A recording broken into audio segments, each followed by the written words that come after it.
Thank you, friend. Shabbat Shalom. Good to see you. Always good to see you. Greetings to everybody out there. I had a great question about Aaron and the scapegoat sacrifice from last week. I was asked about the laying on of his hands on the goat's head. And according to Rashi, the laying on of hands by the witnesses is the confirmation of guilt. And that's why you will often read about the laying on of the hands on the sacrifices. That was a great question, Jackie. Thank you very much. And if you have any other questions, just please send them along. Now, happy Mother's Day to all the mothers out there. And of course, at one point, that could have been taken in a very negative way, but you don't seem to hear it that way that often anymore. Now, mothers are special. They nurture, they protect and defend, they unconditionally love.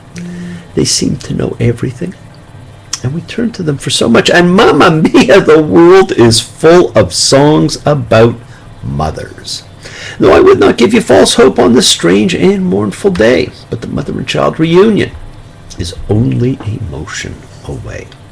Now, there's tons of songs about mothers. I've asked before and I'll ask again, why should we need a mandated day to honor our mothers, fathers, grandparents, veterans, or the earth? Are these not things we should carry gratitude in our hearts for all the time? We talked about gratitude last time, about how important it is to tell the people that, mean something in your life, that they mean something in your life. Friends, I try and be grateful for all the wonderful things in life and for all you wonderful friends out there, and for all the fantastic things that take place regularly in your lives every day. Thank you for being a friend. Travel down the road and back again. Your heart is true. You're a pal and a confidant. Do you all remember that from the Golden Girls? And I hear there may be a Lego Golden Girls soon. The things they do with Lego now. Or there's the Paul McCartney tune, Gratitude. I'm so grateful for everything you've ever given me. How can I explain, what it means to be loved by you, perhaps not one of his best, but the sentiment is there. Be grateful and express your gratitude to the people in your life, not just because there is a day for them, but just because they are who they are. And I see that the CCAR, the Central Conference of American Rabbis, which is the Reform Congress Rabbi Group, has a pair of new High Holy Day books coming out this year. The first new ones in probably about 40 years. And from what I've seen, they are pretty interesting. They are really striving to be gender neutral. And so some of the prayers will seem a little bit different to you. And friends, as is so often the case, the title of the Parsha has nothing to do with what the Parsha is about, and that is the case here. Emor, say. Now, more than anything else, although it has a lot in it, as do they all, what this Parsha is a mini calendar setting out the cycle of holy days. And the concept of a cycle is really an important one. It starts with the Sabbath, and then goes directly to the 3 gathering festivals. And we're busily counting the Omer to one of them right now, but that is another topic. 6 days work shall be done, and the 7th day is a Sabbath, a ceasing. A holy assembly, you shall not do any work. It's a Sabbath to the Lord in all your homes. Friends, Leviticus 23:4 outlines the cycle, commencing with the short cycle of Sabbath, a weekly cycle, and now moving into the bigger picture of the annual Holy Day cycle. These are the Lord's fixed times, holy assemblies, that you shall proclaim at their appointed time, Mo'adim, fixed or appointed times.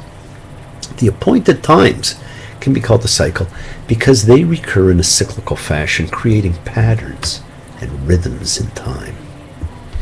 The Sabbath creates a weekly cycle, and the festivals occur annually, creating an annual cycle. And each appointed time teaches unique lessons about sanctification and our relationship with God pertaining to that particular holiday. Each time we keep one of God's appointed times, holidays, it is an opportunity to spiritually elevate ourselves, drawing ever closer to God. Now, the Torah refers to the tabernacle as the Ohel Moed, a term that shows up in most translations most often as tent of meeting. Now the word moed can refer to an appointed time or place. The tabernacle was God's appointed place in the Torah to meet with man at his appointed times. And we're presented with a list of God's appointed times, the Moedim, in this Parsha. They are the holy days which he appointed to meet with his people, Israel. Now, since the destruction of the temple, the appointed place has been removed, but the appointed times do continue. We're told in Leviticus 23:14 that the appointed times are to be a perpetual statute throughout your generations in all your dwelling places. Now that means that they're never to be canceled. They are never obsolete or done away with. They are to be celebrated and observed wherever we may happen to be living. Now in the first month, on the 14th of the month, between the two evenings, is the Lord's Pesach, Passover. And don't forget, the real meaning of Pesach was halting. And on the 15th day of this month is the Lord's festival of unleavened bread. You shall eat unleavened bread 7 days. And you shall count from the day after the Sabbath, from the day of your bringing the sheaf for an elevation offering, 7 Sabbaths, 7 weeks. You shall count until the day after the 7th Sabbath, 50 days. And you shall bring forward a new grain offering to the Lord. Speak to the children of Israel, saying, in the 7th month, on the first of the month, you shall have a ceasing, a commemoration with horn blasting, a holy assembly. In the 7th month, on the first of the month. This holiday is not named, but coming 9 days before Yom Kippur and involving the blasting of a horn, it is clearly the holiday that is now known as the Jewish New Year, Rosh Hashanah. It's not known by this name in the Torah, because as this verse indicates, it came in the 7th month of the calendar. In the Torah's calendar, the first month comes in the spring, and the first holiday is Passover. Just on the 10th of the 7th month, it is the Day of Atonement. You shall have a holy assembly, and you shall degrade yourselves. A very interesting introduction. Ak, just. This term of special emphasis introduces commands concerning certain holidays. Sabbath, Passover, Day of Atonement, Sukkot. And friends, those happen to be the appointed times. Speak to the children of Israel, saying, on the 15th day of the 7th month is the festival of booths. 7 days for the Lord, booths. In Hebrew, Sukkot. Now, this term is used to describe the function of the paroquet, the pavilion that covers over the ark, reflecting simultaneously both the simple makeshift dwellings that housed the Israelites in the wilderness period, or the clouds, as some people think, and the beautiful, most sacred structure that houses the ark. And on the first day you shall take fruit of appealing trees, branches of palms, boughs of thick trees, and willows of a wadi. Now this, of course, is the lulav and etrog. We, of course, use a citrus fruit as the lulav, this big giant lemon, but it says the fruit of appealing trees. So, probably technically, any fruit from an appealing tree would do. It doesn't have to be the giant lemon.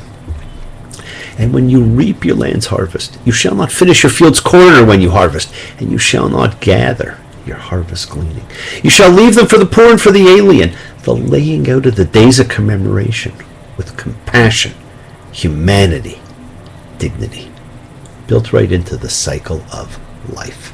The laws of the holidays, as expressed in Leviticus, reflect a concern with order and arrangement. God tells Moses to tell the people what the nation's holidays are to be. Sabbath, the holiday of unleavened bread, an unnamed holiday relating to first fruits, an unnamed holiday involving horn blowing, the Day of Atonement, and the holiday of booths. In each case, the text gives information on how to celebrate the holiday.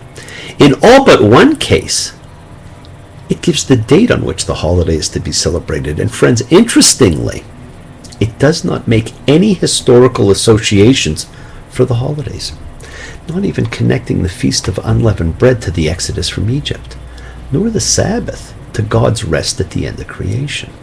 The main concern, as with the food and purity laws in Leviticus, is not to explain the background and purpose of the holidays.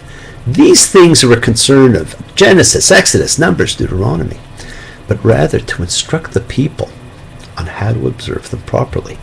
Leviticus is a different type of book. And this part of Leviticus in particular is known as the Holiness Code.